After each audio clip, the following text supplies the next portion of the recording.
இசையில வந்து அவர் ஒரு ரவுண்டு முடிச்சிட்டார். ஒரு 30 ஆண்டு காலம் ஒரு தலைமுறை அவர் இசையில ஆட்சி செஞ்சுட்டார். மீண்டும் வந்து அவருக்கு வந்து என்னன்னா அந்த புகழின் உச்சியிலிருந்து ஒரு சிறிய ஒரு இரக்கம் வருகிறது.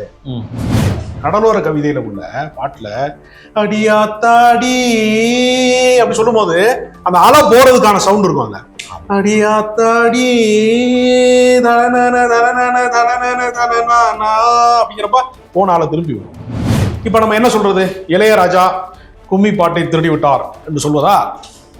அந்த தாக்கத்துல இருந்து அவரு அந்த இசையை வேறொன்னாக மாற்றி கொடுத்திருக்காரு. ஆனா அங்கிருந்தா வந்திருக்கு. 18 வயசு இல்ல முட்டு மனது ஏங்குது பாய் போட. பக்தி பாட்டை தூக்கி பாய போட்டாங்களா? எவனாவது கேட்டானா? பக்தி மார்க்கத்தில் இருக்கிறவன் இந்து மதத்தை காக்க போகிறவன் புகழ் பெற்றவன் கேட்டானா? கேட்க மாட்டான். ஒருத்தன் வந்து பாகிஸ்தான்ல இருந்து ஒருத்தன் பாடுறான், பங்களாதேஷ்ல ஒரு சிறந்த இசை கிடைக்கிறான், அல்லது வெளிநாட்டுல ஒருத்தன் இருக்கான் அப்படின்னா அவனை கூட்டு வந்து ஒரு பாடம் வைப்பாரு. ஒருத்தர் ரசனைங்க, ஒருத்தர் முயற்சி பண்றாங்க. எப்படி வந்து ஒண்ணு உருவாக முடியும்? உங்களுக்கு பெர்க்மார்ஸ்னு ஒரு சாமியார், அவரோட ஜெப கீதங்கள் இருக்குல்ல, ஆமா, அதை நிறைய ஆட்டைய போட்டு தான் வந்து ஹாரி ஜெயராஜ் மியூசிக் பண்ணான்னு ஒரு குற்றச்சாட்டு.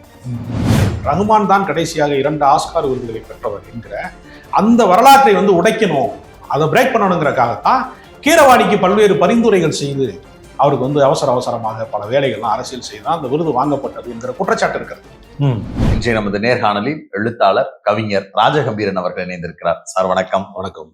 ரொம்ப நாட்களுக்கு பிறகு மீண்டும் சந்திக்கிறோம். அது ஒரு சர்ச்சையோடு சந்திக்க வேண்டியதா மாறுது. ஏஆர் ரஹ்மான் குறித்து சமீபத்தில் கிளம்பி இருக்கக்கூடிய சர்ச்சை. ராம்கோபால் வர்மா ஒரு பேட்டி கொடுக்கிறாரு. அந்த பேட்டியில ரஹ்மானுக்கு மியூசிக் வந்து கிரியேட் பண்ண தெரியாது, அவர் அங்கனைக்கு இருக்கக்கூடிய மியூசிக் எல்லாத்தையும் எடுத்து கலெக்ட் பண்ணி காட்டக்கூடிய நபர் அப்படிங்கிற தொனியில ஸ்டேட்மெண்ட்டை கொடுக்குறாரு. அதற்கு பிறகு சமூக ஊடகங்கள்ல அதை பத்தி எரிய ஆரம்பிக்குது. இன்னொரு தரப்பினர், ரஹ்மானுக்கு எதிர்த்தரப்பில் இருக்கக்கூடிய பலரும் இதுதான் எங்களுக்கு முன்னாடியே தெரியும், ரஹ்மானுடைய பொழப்பே இப்படித்தான், அப்படி சொல்லியே ஆஸ்கார்லாம் வாங்கிட்டாரு அப்படின்னு ஒரு பக்கம் கணிக்கிறாங்க. இன்னொரு பக்கம் இளையராஜாவை கம்பேர் பண்ணும்போது ரஹ்மான் ஒரு ஆளே கிடையாது அப்படின்னு இளையராஜா ரசிகர்களும் இந்த விஷயத்துல கூட சேர்ந்துக்கிட்டாங்கன்னு வச்சுக்கோங்களேன். பட் இதை பாசிட்டிவா எடுத்துட்டு வந்து பேச வரும்போது கூட இளையராஜா ரசிகர்கள் அதை ஒரு அட்டாக் டோன்ல தான் முன் வச்சு வாதங்களே முன்வைக்கிறாங்க. ரஹ்மானை எப்படி குறிப்பிடுறது? அவரு இது குறித்து ரஹ்மான் எங்கேயாவது பேசினாரான்னு கேட்டா இப்போ வரைக்கும் பேசல. இப்போ உண்மையிலேயே ரஹ்மான் வந்து கலெக்ட் பண்ணவர் தான், மியூசிக் தெரியாதவர் அப்படின்னு சொல்ற அந்த ஸ்டேட்மெண்ட்ல இருந்தே தொடங்கணும்னு நினைக்கிறேன். எப்படி புரிஞ்சுக்கிறது? உள்நோக்கத்தோடு தான் இது பேசப்பட்டதா? புகழ் என்பது ஒரு பறவையை போன்றது. அந்த பறவை பறந்து கொண்டிருக்கும் போது அந்த புகழை யாரெல்லாம் வந்து அடைய முடியாதவர்களோ அல்லது யாரெல்லாம் அந்த புகழை விரும்பாதவர்களோ வெல்ல முடியாதவர்களோ அவர்கள் அந்த புகழின் மீது கல்லெறிவாங்க. புகழ் என்கிற பறவையின் மீது எல்லாரும் கல்லெறிவாங்க. அந்த பறவை வந்து கல் தொட முடியாத தூரத்துக்கு பறந்து விட்டால் விட்டு விடுவார்கள். ரஹ்மானினுடைய உயரம் வந்து என்னன்னா, உலக அளவிலே வந்து இசையில வந்து ஒரு மிகப்பெரிய உயரத்தை அவர் அடைந்துட்டாரு. அந்த புகழ் மீது இவர்களால் இவ்வளவு நாள் கல்லெறிய முடியாமல் இருந்தது. வேடந்தாங்கல் பறவை பல நாடுகளுக்கு சென்றதற்கு பின்னால் மறுபடியும் தாய் நாட்டுக்கு திரும்பும் இல்லையா? மறுபடியும் திரும்பும் போது அது மாதிரி இப்ப என்னன்னா, இசையில வந்து அவர் ஒரு ரவுண்டு முடிச்சிட்டாரு. ஒரு 30 ஆண்டு காலம் ஒரு தலைமுறை அவர் இசையில ஆட்சி செஞ்சுட்டார். மீண்டும் வந்து அவருக்கு வந்து என்னன்னா அந்த புகழின் உச்சியிலிருந்து ஒரு சிறிய ஒரு இரக்கம் வருகிறது. முழுமையா இரக்கம் இல்ல, ஓரளவுக்கு வருகிறது. அப்படிங்கிறப்ப அந்த நம்பர் 1 பொசிஷன் அப்படிங்கிற இடத்துல இருந்து அடுத்த கட்டத்திற்கு ஒரு ஸ்டெப் இறங்கினா கூட அவர் மீது அதை விமர்சனமாக மாற்றுவது அப்படிங்கிறத அவரை யாரெல்லாம் பயன்படுத்தி கொண்டார்களோ, ராம்கோபால் வர்மால இருந்து சுபாஷ் கையில இருந்து அவரை யாரெல்லாம் பயன்படுத்தி கொண்டார்களோ அவர்களிடமிருந்து இந்த விமர்சனம் இப்பொழுது வருகிறது.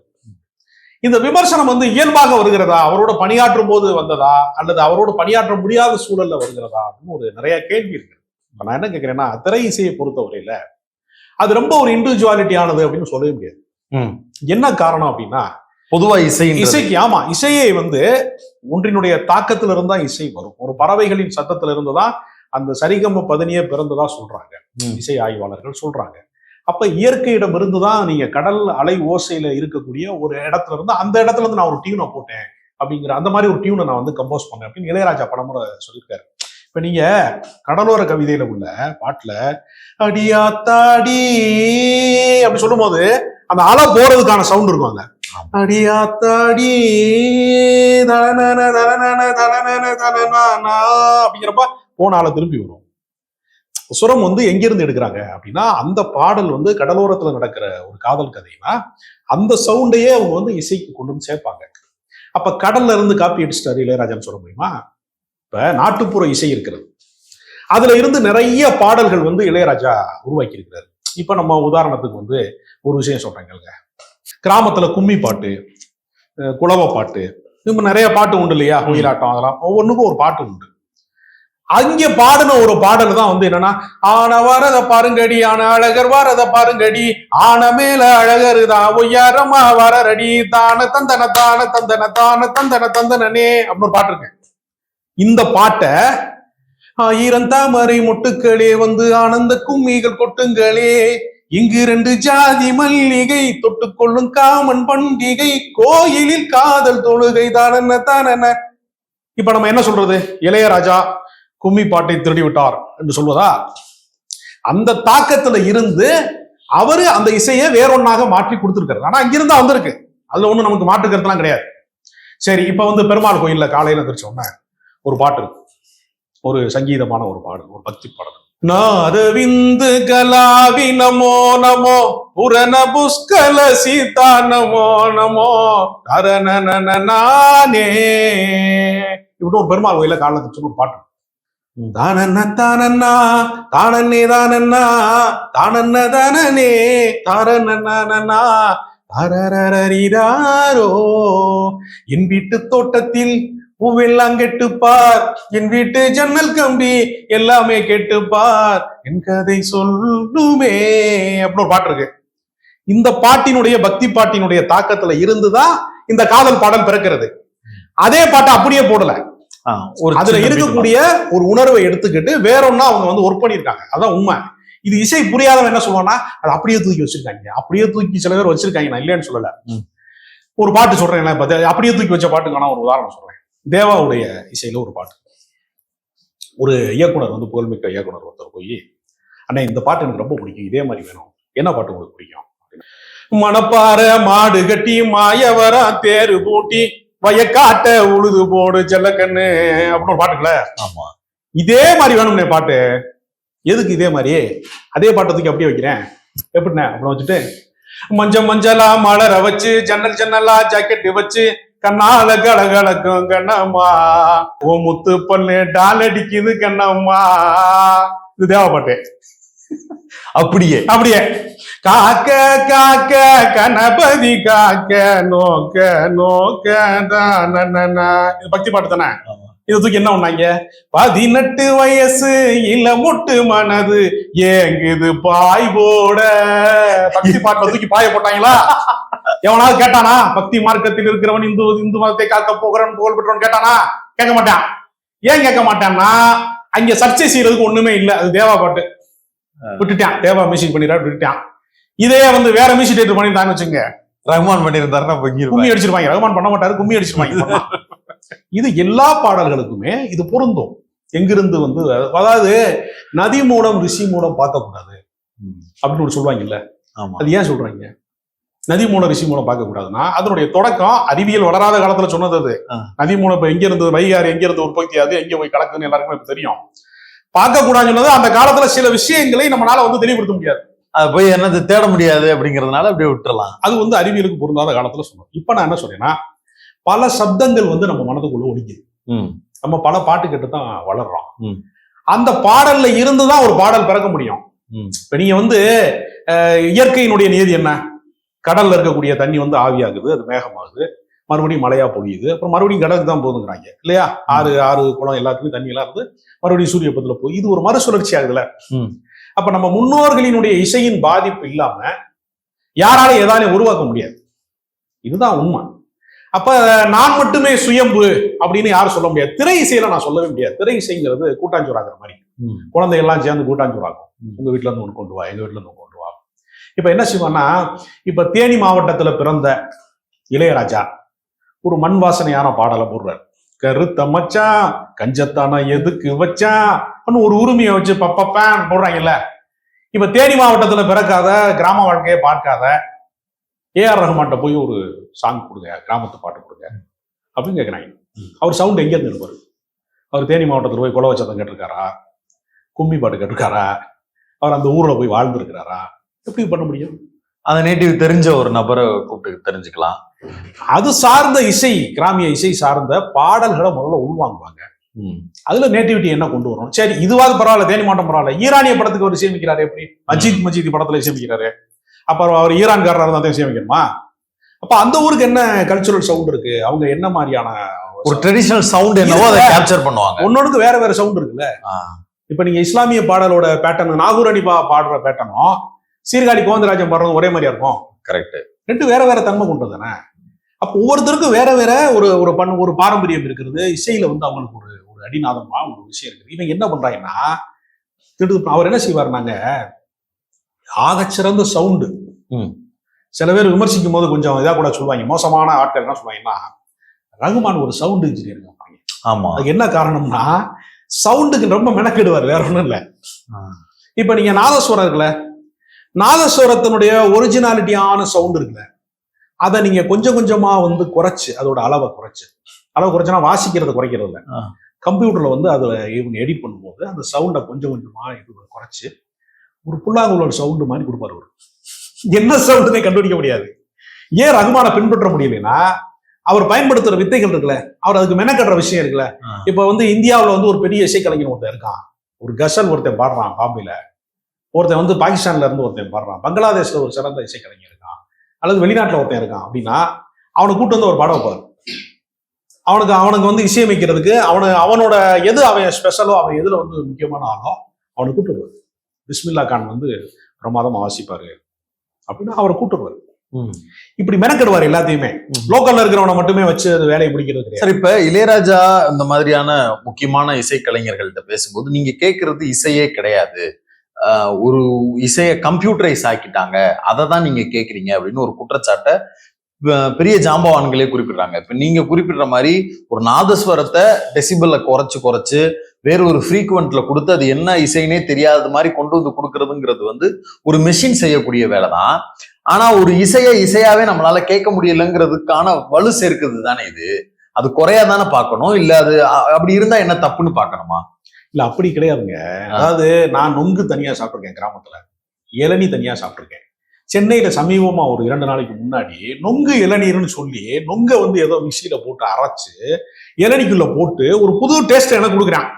இப்ப இது வந்து நான் வந்து அவனை எப்படி நான் குற்றவாளியா பார்க்கிறதா, நான் ரசனை சார்ந்தவனா பார்க்கிறதா? நொங்கு தனியா தாங்க இருக்கணும், இது வந்து இளநீ தனியா தாங்க இருக்கணும், ரெண்டையும் மிக்ஸ் பண்ணது குற்றாங்க அப்படின்னு சொல்ல முடியுமா? ஒருத்தர் ரசனைங்க, ஒருத்தர் முயற்சி பண்றாங்க, எப்படி வந்து ஒண்ணு உருவாக முடியும் உங்களுக்கு? இப்ப நம்ம ஊர் உணவு வகையெல்லாம் இருக்குல்ல, இப்ப இந்தோனேஷியாவுல வந்து, அதாவது ராஜராஜ சோழன் காலத்துல இந்தோனேஷியா போகும்போது அங்க ஒரு உணவு சாப்பிட்டுருக்காங்க. அந்த உணவை பார்த்துட்டு இது நல்லா இருக்கேன்னு சொல்லி தான் நம்ம ஊருக்கு கொண்டு வந்திருக்காங்க. அதுதான் இட்லி, தமிழரின் பாரம்பரிய உணவுன்னு சொல்லிட்டு கொஞ்சம் பேர் இந்தோனேஷியாக்காரன் கண்டுபிடிச்சது. எதையுமே நம்ம சொல்ல முடியாதுங்க. நீங்க இந்த உலகத்தினுடைய எல்லா வாசல்கள்லையும் எல்லா திசைகள்லையும் எது நடந்தாலும் இன்னைக்கு உலகமயமாக்கலோட காலம். உலகம் ஒரு கிராமமாக சுருங்கி விட்டது. எல்லாருக்கும் எல்லாம் கிடைக்குது. இப்ப ஒரு புது சவுண்டு கேட்கணும். நாதஸ்வர சவுண்டை நீங்க நாதஸ்வரமாவே கேட்கறதுல என்ன புதுமை இருக்கு? இந்தியன் படத்துல நடிக்கும் போது கமலஹாசன்ட்ட ஒரு 25-30 வருஷத்துக்கு முன்னாடி நடிக்கும் போது ஒரு ஒரிஜினலா ஒரு கலவனை கூட்டு வந்து நடிக்க வைக்கலாமே. வீடு படத்துல கலவனை கூட்டு நடிக்க வச்சாங்கல்ல, எதுக்கு நீங்க போய் கலவனை வேஷம் போட்டீங்க அப்படின்னு கேட்கிறாங்க அவர்கிட்ட. அவர் சொன்னாரு, ஒரு நடுத்தர வயதுக்காரன் கிழவனா நடிக்கிறது தாங்க ஆக்டிங்ல சவால் இருக்கு, கிழவனே நடிக்கிறதுல என்ன சவால் இருக்கு அப்படின்னு சொன்னாரு. இப்ப இந்தியன் 2ல வந்து அவரே தாத்தா ஆயிட்டாரு. இப்ப அவருக்கு கிட்ட போட வேண்டிய அவசியம் கிடையாது, அவரு ஆனாலும் போடுறாங்க. ஆமாங்க. அப்ப இப்ப வந்து அவர் இளைஞனா தான் நடிக்கலாம்.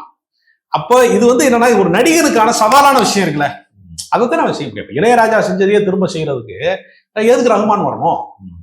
வேற வேற விஷயம் இருக்குங்களா. இப்ப நீங்க வந்து ஒண்ணும் இல்லை, இப்ப உங்களுக்கு பெர்க்மார்ஸ்னு ஒரு சாமியாரு, அவரோட ஜப கீதங்கள் இருக்குல்ல, ஆமா, அதை நிறைய ஆட்டையை போட்டு தான் வந்து ஹாரி ஜெயராஜ் மியூசிக் பண்ணாரு. ஒரு குற்றச்சாட்டு இதை நான் குற்றச்சாட்டா பார்க்கல. ஒரு கிறிஸ்தவரா இருக்கிற ஒரு ஜப கீதம் கேட்டு தானே வளர்ந்துருப்பாரு. இப்ப நான் ஒரு பாட்டு சொல்றேன் கேளுங்க. அந்த கர்த்தரை நாம் துதிப்போம், அல்லேலூயா அல்லேலூயா அப்படின்னு தேவாலயத்துல பாடுறாங்க. அந்த தேவனை நாம் துதிப்போம், அல்லேலூயா அல்லேலூயா. இதை இளையராஜா பயன்படுத்திக்கிறார் இந்த பாட்டை. ஏன்னா இளையராஜாவும் கிறிஸ்தவர் தான் ஏற்கனவே. அவர் பின்னாடிதான் ஒரு இசையமைப்பாளர் ஆன பின்னாடிதான் மீண்டும் சிவபக்தர் அந்த பக்தர் மாறிட்டாரு. அவர் கிறிஸ்தவர் தான். அவர் என்ன பண்ணாரு தெரியுமா? இந்த பாட்டையை அப்படியே எடுத்து இந்த கர்த்தரை நாம் துதிப்போம், எந்த பூவிலும் வாசம் உண்டு, எந்த பாட்டிலும் ராகம் உண்டு, புது உறவு புது வரவு. ஒரு விஷயம் தன்னை பாதிக்குது அப்படிங்கிறப்ப அந்த பாதிப்புல இருந்து ஒரு டியூனை உருவாக்குறது, ஒரு புதிய குரலை உருவாக்குறது, புதிய சப்தத்தை உருவாக்குறது, புதிய ஒரு வகையான அணுகுமுறைகளை உருவாக்குறது அப்படின்னு ஒரு விஷயம் இருக்கு. அது எல்லா இசையமைப்பாளர்களுக்கும் பொதுவானது. ஏஆர் ரஹ்மான் மீது என்ன ஒரு அவங்களுக்கு இருக்கிற வன்மம்னா, அதாவது 80கள், அதாவது இந்திய சினிமாவிலேயே பாலிவுட் சினிமா என்பது முழுக்க முழுக்க அமீர் கான், ஷாருக் கான், சல்மான் கான் என்று பல இஸ்லாமியர்களுடைய கட்டுப்பாட்டுக்குள்ள ஏறத்தாழ இருந்துச்சு. ஸ்டில் அப்படித்தானே சார் இருக்கு? அப்படி இல்லையா? இல்ல, மாறி இருக்குன்னு நம்புறீங்களா? அது அவங்களுடைய சாம்ராஜ்யமாக அது இருந்தது. இன்னமும் ஷாருக் கான் தான் அங்க டான். ஆமா, பெரிய ஹீரோ, அது ஓகே. பட் என்னன்னா அந்த தயாரிப்பு நிறுவனங்கள் எல்லாமே வந்து அவங்க கட்டுப்பாட்டுக்குள்ளே இருந்துச்சு. ஓகே. அப்ப இது என்ன செஞ்சாங்கன்னா, அதுலதான் அந்த தாவூத் பேர்லாம் அடிபடுறது. ஆமா ஆமா, ஃபைனான்ஸ் கொடுத்தாரு அப்படின்லாம் சொல்லுவாங்க இல்லையா. அப்ப என்ன ஆகுதுன்னா, இவங்களுக்கு வந்து ஒரு அடிப்படையில என்ன ஆகுதுன்னா, இந்த இந்துத்துவ வெறுப்பை பரப்புவதற்கு, இஸ்லாமிய வெறுப்பை உருவாக்குவதற்கு, இந்துத்துவ அரசியலை உருவாக்குவதற்கு இந்த பாலிவுட் சினிமா ஒரு மிகப்பெரிய தடையாக இருந்தது. இதை உடைக்கணும் அப்படிங்கிறது நீண்ட காலமாக நான் புரிஞ்சுக்கிறதுக்காக கேட்கிறேன். சல்மான் கான், ஷாருக் கான் மாதிரியான இஸ்லாமியர்கள் பெரிய டாமினேட் பண்ணி இருந்த பீரியட்ல ஹிந்துத்துவ அடையாளங்களுக்கு எதிராக படங்கள்லாம் பண்ணாங்க. அவங்க அப்படி படமே பண்ணல. அவங்க காதல் கதையில நடிப்பாங்க, வழக்கமான சினிமா தான் அவங்க எடுப்பாங்க, கமர்ஷியல் சினிமா தான் அவங்க எடுப்பாங்க. ஓகே. இந்துக்களுக்கு எதிராக அவங்க ஏன் பண்றாங்க? எல்லாரும் படம் பாக்குறேன் போறா, ரசிகர் போறான் யாரு? எங்க உலகத்திலேயே சினிமா தியேட்டர்ல மட்டும்தான் என்ன ஜாதி என்ன மதம்ங்கிறது அறியாத இடங்கள் வந்து உலகத்துல வந்து சினிமா தியேட்டர். நீங்க கோயிலுக்கு இந்துக்கள் தான் போவான், பள்ளிவாசலுக்கு இஸ்லாமியில தான் போவான், சர்ச்சுக்கு கிறிஸ்தவர் தான் போவான். சினிமா தியேட்டருக்கு மட்டும்தான் எல்லா சமூகமும் போவான், எல்லா ஜாதி மதக்காரன் எல்லாரும் போகக்கூடிய இடம் வந்து நிச்சயமாக திரையரங்கம் தான். பக்கத்துல இருக்கிறது என்ன யாரு என்ன ஆளுன்னு கேட்டுட்டு படம் பார்க்க முடியுமா? பக்கத்து சீட்ல வேற ஆளு உட்காரக்கூடாது, முதலியாருக்கு தான் உட்காரணும், வேற ஆளு உட்கார்ந்தா எனக்கு பிடிக்காதுன்னு சொல்ல முடியுமா? போய் சொல்லவே முடியாது, முதல் மரியாதைலாம் சொல்லவே முடியாது. அப்ப எல்லாருக்குமான இடமாக திரையரங்கம் இருக்கிற போது அங்கு சாதி மதம் கிடையாது. ஆனா மதத்தை வைத்து யார் அரசியல் செய்ய வேண்டும் என்று நினைத்தார்களோ அந்த கூட்டம் வந்து என்ன பண்றாங்கன்னா, இந்த கட்டமைப்பை தகர்க்கணும்னு நினைக்கிறான். கான் நெட்வொர்க் பூரா தகர்க்கணும்னு நினைக்கிறான். அப்படி தகர்க்கணும்னு நினைக்கும் போது அவங்க என்ன செய்யறாங்கன்னா, RSS வந்து உள்ள வந்து நிறைய ஃபண்டு கொடுத்து நிறைய ஆட்களை உருவாக்குறாங்க. உருவாக்கி இப்பொழுது அதனுடைய உச்சபட்சம் இல்லை, நமக்கு எல்லாருக்குமே தெரியும். காஷ்மீர் ஃபைல்ஸ், கேரளா ஸ்டோரி எல்லாம் அதனுடைய தொடக்கம் தான். ராமாயணத்தை எடுக்கிறது எல்லாம் எடுத்தாங்கல்ல. இப்ப கடைசியா இங்கே வந்து நிக்கிறாங்க, சாவர்கர்னு படம் எடுக்கிறதுல வந்து நிக்கிறாங்க. அப்ப இப்ப இந்த காலகட்டத்துல, வெறுப்பு அரசியலின் உச்சமாக இருக்கிற காலகட்டத்துல அவங்க என்ன செய்யறாங்கன்னா, இஸ்லாமியர்களை வந்து ஒரு ஓரங்கட்டணும் அப்படிங்கிறப்ப அவங்க என்ன செய்யறாங்கன்னா, ஏஆர் ரஹ்மான் மாதிரி உச்சபட்சமான புகழில் இருக்கக்கூடிய கலைஞர்களை வீழ்த்தணுங்கிற ஒரு முயற்சி தான் நம்ம ஊர் வரைக்கும் நடந்துருச்சு. நடத்தின கச்சேரிக்குள்ள இவங்களே போலியா டிக்கெட் ஆயிரக்கணக்கில் அடிச்சு உள்ள விட்டு ஆளை விட்டு குழப்பம் பண்ணி பெண்களுக்கு எல்லாம் தொந்தரவை உருவாக்கி எல்லாம் பண்ணிட்டாங்கல்ல. இதெல்லாம் அவருடைய புகழ் மீது களங்கம் கற்பிப்பதற்கான முயற்சி தான் இங்க கான்செப்ட்ல. ஆமா, இங்க நடந்தது வரைக்கும் அதான். அது இயல்பா ரசிகர்களால நடக்கல. அது பின்னாடி இருந்து ஒரு அரசியல் கட்சி இயக்கியது பாஜக தான் இயக்கியது. நம்ம அரசியல் பேச விரும்பலைனாலும் அரசியல் இதற்குள்ள இருக்கிறது. எங்க ரகுமான் அவங்க கண்டுபிடிக்கிறாங்கன்னா, ரகுமான் ஒரு பேட்டியில சொன்னார் நேர்காணல்ல, இந்த உலகத்தில் எனக்கு 2 வாய்ப்பு வழங்கப்பட்டது. ஒண்ணு வந்து என்னன்னா, முழுக்க முழுக்க அன்பு சார்ந்தது, இன்னொன்னு வெறுப்பு சார்ந்தது. நான் அன்பை தேர்வு செய்து கொண்டேன்னாரு. இங்கதான் அவங்க புரிஞ்சுக்கிட்டாங்க, வெறுப்பு அரசியலுக்கு அதை வச்சு யார் அரசியல் ஆதாயம் அடைகிறார்களோ, அதிகாரம் அடைகிறார்களோ, அப்போ இவர் வந்து அரசியல்ல தெளிவா இருக்கிறாரு. நேரடியா அவர் சொல்லலையே தவிர அவருடைய அரசியல் எதுங்கிறது தெரிஞ்சுக்கிட்டாங்க. அது மாதிரி அவர் சூஃபி கச்சேரி நடத்துறதா இருக்கட்டும், இந்த மாதிரி விஷயங்கள்ல வழிபாடுகளை அவர் ஒழிச்சு வைக்கல. அவருடைய பக்தி வந்து அவர் ஒழிச்சு வைக்கல. அவர் வெளிப்படையா இருக்காரு. அதே சமயத்துல அவர் யாருக்கும் தீங்கு இழைக்கல, யார் மீதும் அவர் தனிப்பட்ட விமர்சனங்கள் அவர் வைக்கவே இல்லை. இப்ப அவன் என்ன பண்ணிட்டான்னா, இந்த மாதிரியான கோட்பாடு இருக்கிறவர்களை ஓரங்கட்டுறதுக்கு இந்தி பட உலகத்துல அவர் இசையமைக்க விடாம பார்த்துட்டாங்க. ஒரு டைம் அவருடைய இசை வந்து எங்கே வரைக்கும்னா, தால் அப்படின்னு ஒரு படம் வந்துச்சு, தாளம்னு தமிழ்ல கூட அது டப்பாயிச்சு. அந்த பாடல்கள் நீங்க வந்து எங்கெல்லாம் ஒழிச்சிருக்குன்னா, லண்டன் வீதிகள்ல எந்த தெருக்கள்ல போனாலும் அந்த தாளம்ங்கிற அந்த தாளுங்கிற இசை பாடல், எங்கே என் தேவதை யார் கொண்டு வந்ததோ அந்த பாட்டு, அது மானாமதுரையில இருந்து வாங்கிட்டு போன மம்பானையில வச்சு அடிப்பாங்க. அதை யோசிச்சு பாருங்க. சர்வதேச இசைக்குள் போகிற போது கூட ஒரு கிராமத்துல இங்கதான் வந்து அந்த அந்த கடம் நல்லா இருக்கும் அப்படின்னு அதை தேர்வு செய்வாங்க. எல்லாத்தையும் பார்த்து பார்த்து செய்யறது. சிறந்த இசைக்கலைஞர் ஒருத்தன் பங்களாதேஷ்ல இருக்கான், அவனையும் கூப்பிடுறது, மானாமதுரையில இருந்து கடம் வாங்கிட்டு இருக்கிறது, ரெண்டே ஒரு இசையில கொண்டு வந்து சேர்க்கிறது, ஒரு மேற்கத்திய இசையோட ஒரு நாட்டுப்புற இசையை கலக்கிறது. இப்படி புதுமைகள் நிறைய விஷயங்களை எக்ஸ்பெரிமெண்ட் அவர் பண்ணிக்கிட்டே இருந்திருக்காரு. அதனுடைய ஒரு உச்சபட்சம். அதுக்கு அவர் நிறைய டைம் எடுத்திருக்காரு. இந்த டைம் எடுக்கும்போது இவங்க என்ன சொல்லுவாங்கன்னா, நீங்க ஆக சிறந்த கலைஞர்கள் அத்தனை பேர்ட்டையுமே அவங்க செய்ய வேண்டிய வேலைக்கு கொஞ்சம் டைம் எடுத்துக்குவாங்க. ஆமா, நீங்க கார்த்திக் உரிய நேரத்துக்கு படப்பிடிப்புக்கு வர மாட்டாரு சொல்லுவான். ரகுவரன் வர மாட்டாரு. ரகுவரனை வந்து திடீர்னு ரொம்ப நேரமா வந்து அவர் கேரவனை விட்டு இறங்க மாட்டேன்ட்டாரு ஒரு ஒரு ஒரு படப்பிடிப்புல சொன்ன தகவல். என்ன காரணம்னா, எப்படி நான் பெர்ஃபார்ம் பண்ண போறேன்னு நான் ஹோம்ஒர்க் பண்ணிட்டு யோசிச்சுட்டு இருக்கேன், டைம் ஆயிடுச்சு எனக்கு அப்படின்னு. ஆகச்சிறந்த கலைஞர்கள் அத்தனை பேருமே குறித்த நேரம் தாண்டி தான் அவங்க வேலை செய்வாங்க. இதைத்தான் இவன் கிரியேட்டிவிட்டி இல்லாதவருங்கிறான். கொஞ்சம் விட்டோம்னா ரகுமானுக்கு இசை தெரியாது, அதாவது கிரியேட்டிவிட்டிங்கிற வரைக்கும் வந்துட்டாங்க, அடுத்து இசை தெரியாதுன்னு சொல்லுவாங்க அடுத்த கட்டம் நினைக்கிறேன். அதனால ஒரு நாட்டினுடைய அரசியல் வெறுப்பு அரசியலாக மாறுகிற போது அது இசை கலைஞர்களை கூட விட்டு வைப்பதில்லை. அடுத்து ரகுமானுக்கு என்ன சொல்ல போறாங்க அப்படிங்கிறத கேள்வியா நீங்க முன்வைக்கிறீங்க. ஆனா இந்த விஷயத்துல எனக்கு வர்ற சந்தேகம் என்னன்னா, பிஜேபி ஆர்எஸ்எஸ் மாதிரி அவர் ரகுமான் அப்படிங்கிற பெயர் வச்சிருக்கிறாரு, அதனால அவரை காலி பண்ணணும் அப்படிங்கிற அந்த பாலிடிக்ஸ் புரிஞ்சுக்கிறேன். ஆனா இளையராஜா ரசிகர்கள் பலரும் நம்மளோட இருக்கக்கூடிய நம்ம ஆட்கள் தான், அவங்க இந்த மாதிரி பிற்போக்குத்தனமான ஆட்கள் கிடையாது. ஆனா அவங்களும் ரகுமான் அடிக்கிறாங்க அப்படிங்கிறது ரொம்ப வேடிக்கையா இருக்கு. அதை எப்படி புரிஞ்சுக்கிறது? அது இசையை பொறுத்தவரையில இசைக்கும் மதவாதத்திற்குமே நெருங்கிய தொடர்பு. இரண்டுலயுமே நீங்க பழமைவாதம் தான் வெல்லும். நீங்க 80களின் இசையை, இளையராஜா இசையை கேட்கிறவன் 90களின் இளையராஜா இசையை கேட்க மாட்டேங்கிறான். அப்பதாங்க அவரு ராஜா பிரமாதமா பண்ணாரு அப்படி சொல்லக்கூடியவன் இருக்கிறான். அதே மாதிரி ரோஜா காலத்துல இருக்கக்கூடிய ரகுமான் இசை கேட்டு ஒட்டகத்தை கெட்டியாக ஒட்டிக்க பாட்டு கேட்டாங்க போறாம, இப்ப இருக்கிற ரகுமான் இசையில இப்ப மாமன்னன் படங்கள்ல வரக்கூடிய உள்ள இந்த இசையில அது பழைய மாதிரி இல்லைங்க. பழைய ரகுமான் இல்லையே, பழைய ரகுமான் கிடையாதுங்க அப்படின்பா. இது என்ன காரணம் அப்படின்னா, ஒவ்வொரு பாடலும் உங்களுடைய பருவத்தோடு சம்பந்தப்பட்டது. நீங்க ஸ்கூல் படிக்கும் போது ஒரு பிள்ளைய நீங்க நோங்கிக்கிட்டு இருக்கும்போது ஒரு பாட்டு வரும், கண்கள் இரண்டால் அப்படின்னு ஒரு பாட்டு வரும். அந்த பாட்டு கேட்கும் போதெல்லாம் உங்க வாழ்க்கையோட வேறொரு விஷயம் அதுல கனெக்ட் ஆகிட்டே இருக்கும். இப்ப நான் காலேஜ் போகும்போது ஒட்டகத்தை கெட்டியாக ஒட்டிக்கன்னு கேட்கும். என்னுடைய பருவத்துக்கு நான் திரும்ப முடியாது, அந்த வயதுக்கு நான் திரும்ப முடியாது. பாடல்கள் இருக்கக்கூடிய பெரிய வசியம் என்னன்னா, அந்த காலகட்டத்துக்கு நம்மளை மனதை அழைத்து சொல்லக்கூடிய வசியம் அதுக்குள்ள இருக்கு. அதனால இளையராஜா ரசிகர்கள் அதை எதிராக கருதுறாங்க அப்படிங்கிறது ஒரு உண்மைதான் அந்த கருத்து. ஆனா ரகுமான் அப்படி கருதுகிறாரா, இளையராஜா அப்படி கருதுகிறாரா? நிச்சயமா கிடையாது. இளையராஜா தன்னை தாண்டி இசையில யாருமே இல்லை அப்படின்னு தான் அவர் கருதுறாரு.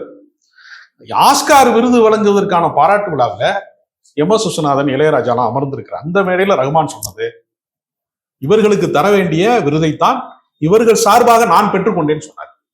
அவர் இது நான் தனித்துவம் மிக்கவன் அப்படின்னு அவர் எங்கேயுமே தன்னை முன்னிலைப்படுத்தி கொண்டதே கிடையாது. அதனால இது குருவுக்கான அர்ப்பணம் தான் அப்படின்னு தான் அவர் சொல்றாரு. ஏன்னா அவருடைய குழந்தை பருவத்துல இசைக்கலைஞனா வர்றதுக்கு இளையராஜாவினுடைய உதவி அங்கிருந்து தானே ரகுமான் வர்றாரு, திலீப் குமார் தானே அங்கிருந்து வர்றாரு. அப்புறம் ரகுமானிடம் இருந்தா ஹாரி ஜெயராஜ் வர்றாரு, ஆமா, ஜிவி பிரகாஷ் வர்றாரு. பல இசைக்கலைஞர்கள் அவரோட இருந்தவங்க தான். அதனால அது இசைக்குள்ள யாரும் பகைமை பாராட்டுவது கிடையாது. எல்லாருமே என்னன்னா ஒருத்தர் காம்படிஷன் கிடையாது. இப்ப அனிருத் ஏதாவது ஒரு பாடல் வெளியிடணும் அப்படின்னா ரகுமான் வச்சு தான் வெளியிடுவாரு. ஆனா 2 பேருக்கு ஏதோ போட்டி நடக்கிற மாதிரி வெளியே சொல்லுவாங்க. அப்படி அவங்க அதை கருதுவது கிடையாது. அதனால இசையில் யாருக்கும் போட்டி கிடையாது. ரோஜா பூவுக்கு மல்லிகை பூ போட்டி கிடையாது. அதுக்கு வேறு வேறு நிறம் இருக்கிறது, வேறு வேறு வாசனை இருக்கிறது, ஒன்றோட ஒன்று ஒப்பிட முடியாது. புரிஞ்சுக்கிறேன். இன்னொன்னு, ஆஸ்கார் நீங்க குறிப்பிட்டு சொல்லும் போது இந்த ராம்கோபால் வர்மா பேட்டியில கூட ரகுமான் இசையமைக்காத பாடல்னு குறிப்பிட்டு தான் அதுக்கு அவர் ஆஸ்கார் வாங்கின மாதிரி ஒரு பொருள்பட பேசுறாரு. கரெக்டா? அதாவது அந்த ஆஸ்கார் விருது வழங்கப்பட்ட போது கூட ரகுமான் தான் கடைசியாக 2 ஆஸ்கார் விருதுகளை பெற்றவர் என்கிற அந்த வரலாற்றை உடைக்கணும், அதை பிரேக் பண்ணணுங்கிறக்காகத்தான் கீரவாணிக்கு பல்வேறு பரிந்துரைகள் செய்து அவருக்கு அவசரமாக பல வேலைகள்லாம் அரசியல் செய்து அந்த விருது வாங்கப்பட்டது என்கிற குற்றச்சாட்டு இருக்கிறது. அது உறுதி செய்யப்பட்டதாங்கிறத நம்ம சொல்ல முடியாது. ஆனால் அப்படி ஒரு குற்றச்சாட்டு இருக்கிறது இப்பொழுது வரைக்குமே. கீரவாணி சிறந்த இசைக்கலைஞர் தான், ஆனா அவருக்கு தரப்பட்ட அந்த பாடலுக்கோ அல்லது அந்த இசையோ அப்படிப்பட்டதாக இருந்திருக்கிறதா அப்படின்னு பல இசை ரசிகர்கள் இப்பொழுதும் கேட்கிறாங்க. ஏன்னா முழுக்க ஒரு வணிக படம் சார்ந்து அதுல ஒன்றும் பெரிய வித்தியாசமான ஒரு இசையெல்லாம் அவர் தரல. அப்படி இருக்கும்போது அவருக்கு ஆஸ்கார் வழங்கப்பட்டது ஒரு உள்நோக்கமுடையது என்று பல பேர் விமர்சிக்கிறாங்க. இல்ல, அப்படி உள்நோக்கத்தோடு தான் அது வழங்கப்படுதுன்னா இதை விட பெட்டர் சாய்ஸா இளையராஜா அவங்களுக்கு இருக்காருல்ல. அவங்க நினைச்சிருந்தா இளையராஜா கொடுக்கல. இளையராஜா எப்படின்னா அவருடைய பீக்ல இருக்கும் போது உள்ள காலகட்டம் இருக்குல்ல, அந்த காலகட்டத்துல ஆஸ்கார் விருதுக்கு பரிந்துரை செய்யவோ அவரை கொண்டு போய் சேர்க்கவோ ஆள் கிடையாது. அப்ப அவரும் அதுல கவனம் செலுத்தல. இப்ப அவர் பண்ணக்கூடிய படங்கள் எல்லாமே லோ பட்ஜெட் படங்கள், ஒரு சர்வதேச தரத்திற்கான படங்கள்னா இப்ப சமீபத்துல விடுதலைலாம் நல்ல படங்கள் தான், அதை கொண்டு போய் யாரும் சேர்க்க தவறிவிட்டார்கள் அப்படின்னு நம்ம சொல்லலாம். நிச்சயமாக இளையராஜாவுக்கு இருக்கக்கூடிய தகுதி தமிழ் சினிமாவிலே எந்த இசைக்கலைஞனுக்கும் இல்லைன்னு சொல்லக்கூடிய அளவுக்கு ஒரு நிச்சயமா ஒரு உயர்ந்த மகத்தான ஒரு கலைஞர் இளையராஜா. இசைஞானி தான். இசைஞானி என்பதுலாம் நமக்கு அவருக்கு இருக்கக்கூடிய, அதாவது அவரு இசைத்தால் ஒரு இசைஞானி தான், பேசினால்தான் அவரு வேறு விஷயங்கள் பேசுறாரு. அதாவது ஒருத்தன் ரொம்ப அழகா சொன்னான், பாடுனா ஒரு இளையராஜா, பேசுனா அவரும் ஒரு எச் ராஜா தான் அப்படின்னு சொன்னான். அது மாதிரி சில குழப்பங்கள் இருக்கிறதே தவிர அதை தாண்டி அவர் நம்மவர் தானே. எவ்வளவு முரண்பட்டு பேசினாலும், எவ்வளவு கருத்துக்களை மாற்றி பேசினாலும், யார் கைகளிலே அவர் தவழ்ந்தாலும் அவர் நம்ம தமிழ் மண்ணின் இசைக்கானவர் தான். அதனால இளையராஜாவை வந்து நம்ம சங்கீதத்தை விட்டு கொடுக்க முடியாது. அதனால இளையராஜா என்பவரை வந்து ரஹ்மான் குருவாகத்தான் பார்க்கிறார், புரியுது, போட்டியாக பார்க்கல. புரியுது. ரஹ்மான் எந்த சூழ்நிலையிலையும் ஓப்பன் அப் ஆகிறதே கிடையாது. ஒரு சில இடங்கள்ல மட்டும்தான் வெளிப்படையா அவரோட ஸ்டேட்மெண்ட்டை குறிப்பிடுவார். இந்த ஹிந்தி விஷயத்துல பேசும்போது, அப்புறம் நார்த் இந்தியால தனக்கு நடக்கக்கூடிய பிரச்சனைகள் குறித்து, இந்த 2 இடம் மட்டும்தான் அவர் ஓப்பன் அப் ஆயிருக்கிறாரு. இந்த பிரச்சனைகள் குறித்து, இப்ப நடந்துட்டு இருக்க பிரச்சனைகள் குறித்து பேசுவதற்கு வாய்ப்பு இருக்கா, இல்ல இதை எப்படி கடந்து போக முடியும்னு நினைக்கிறீங்க? கலைஞர்களில் வந்து 2 வகை இருக்கிறாங்க. தங்களுக்கான அரசியலை வந்து பேசக்கூடாது, தன் கலை படைப்பின் வழியாகத்தான் பேசணுமே தவிர நேரடியாக பேசக்கூடாது என்று நினைக்கிறவங்க இருக்கிறாங்க. பிரகாஷ்ராஜ் மாதிரி நேரடியாக பேசுகிறவர்கள் இருக்கிறாங்க. ரஹ்மான் தன்னுடைய அரசியலை இதுவரைக்கும் வந்து நேரடியாக பேசியதில்லை. காலம் அவரையும் பேச வைத்து விடுமா என்று எனக்கு தெரியாது. இதுவரைக்கும் அவர் அரசியலை நேரடியாக பேசியதில்லை. ஆனால் அவருக்கு ஒரு நேர்மறையான அரசியல் இருக்கிறது. அவருக்கு ஒரு சமத்துவத்தை விரும்புகிற ஒரு அரசியல் இருக்கிறது. மாமன்னன் படம் வந்து வேலை செய்கிற போதே அவர் இந்த மாதிரி ஒரு படத்துக்காக நான் காத்திருந்தேன், ஒரு சமத்துவத்தை சொல்லுகிற ஒரு திரைக்கதைக்காக நான் இவ்வளவு காலம் காத்திருந்தேன்லாம் அவர் பேசுறாரு. இதை பேச வேண்டிய அவசியம் அவர் கிடையாது. ஏன்னா மாரி செல்வராஜை வந்து தாஜா பண்ணி வாழ வேண்டிய இடத்துல ரஹ்மான் கிடையாது. மாரி செல்வராஜுக்கு தான் ரஹ்மான் இசையில வந்து முதல் முறையா பணிபுரிந்தது பெருமைக்குரியதாக இருக்குமே தவிர அப்படி ஒரு இடம் அவர் கிடையாது. ஏன்னா இவர் வந்து புகழ்பெற்ற 30 வருடம் ஆயிட்டார். இவர் மாரி செல்வராஜ் வந்து ஸ்கூலுக்கு போகும்போதே ஒரு பிரபலமான இசைக்கலைஞர் ஆயிட்டார். அதனால இந்த மாதிரி உதயநிதியோட கம்பல்ஷன் தான் அந்த படத்துக்கு அவர் வர்றதுக்கு. ஆமா, உதயநிதிக்கு தான் அது பெருமை. ஆமா, அதனால இப்படிப்பட்ட இசைக்கலைஞர்களோட அவர் யாரோட நிற்கிறார் நமக்கு தெரியுது. அவருக்கு வந்து முழுக்க திராவிட இயக்க சிந்தனையோட, முற்போக்கு சிந்தனையாளர்களோட, சமத்துவ சிந்தனையாளர்களோட அவர் நிற்கிறாருங்கிறதுல அவர் அரசியல் என்னவென்று எதிரிகளுக்கு புரிகிறது, நம்மவர்களுக்கு புரியவில்லை. நாம் நமக்குள்ளே இருக்கக்கூடிய சகோதர யுத்தத்தை, இளையராஜாவா ரஹ்மானா என்கிற சண்டையை வந்து ஊதி பெருசாக்குகிற வேலையை வந்து செஞ்சுட்டு இருக்காங்க சில பேர். உண்மையில் 2 பேருமே நம்மவர்கள் தான். 2 பேரையும் நாம் எதிரிகளுக்கு விட்டு கொடுக்க முடியாது. ஆனா எதிரிகள் யாரை பயன்படுத்தி இந்த கேடயமா சண்டையை போட போறாங்கன்றது தான் ரொம்ப பயமா இருக்கு. அதுல நம்ம ஆட்களே ஈல்ட் ஆகுறதுங்கிறது இன்னொரு பெரிய, அதாவது இசை முழுக்க முழுக்க பிராமணிய மேலாதிக்கத்திற்கு கட்டுப்பட்டது அப்படிங்கிற ஒரு இடத்தில் இருந்து நான் பிராமின்ஸாக இருக்கக்கூடியவர்கள், தலித், அதாவது இந்த மாதிரியான பிராமணர் அல்லாதவர்கள் இசைக்குள்ள வந்து தலைமை வகிக்கிற இடம் இருக்குல்ல. இளையராஜாவாக இருந்தாலும் ரஹ்மானாக இருந்தாலும் அவர்கள் 2 பேருமே பிராமணர் அல்லாதவர்கள் என்கிற இடத்துல இருக்காங்க இல்லையா, அது அவர்களுக்கு உறுத்தலாகத்தானே இருக்கும். அந்த அரசியல் எப்பொழுதுமே, ஏன்னா இந்தியாவினுடைய ஒட்டுமொத்த அரசியலே ஆரிய திராவிட யுத்தம் தான் என்று சொல்கிற போது ஆதிக்கத்துக்கும் சமத்துவத்துக்குமான யுத்தம் தான். அதனால ஆதிக்கத்தின் பக்கத்தில் இளையராஜா நின்றாலும் அவர் அடைந்த உயரம் என்பது இந்த சமத்துவத்துக்காக போராடியவர்களால் நிகழ்ந்தது, திராவிட இயக்கத்தால் நிகழ்ந்தது. ரஹ்மானின் வெற்றியும் கூட முழுக்க முழுக்க வந்து இந்த மதச்சார்பின்மை என்கிற அந்த களத்துல தான் இந்த வெற்றி சாத்தியமானது. அதனால 2 பேரும் நம்மவர்கள் என்கிறதுல 2 பட்ட கருத்து இருக்கக்கூடாதுன்னு நான் நினைக்கிறேன். ஒரு நல்ல உரையாடல். பல்வேறு விஷயங்களை தொகுத்து மிக நேர்த்தியா பேசியிருக்கிறீங்க. உங்களுடைய நேரத்துக்கும் உங்களுடைய கருத்துக்களுக்கும் மிக நன்றி.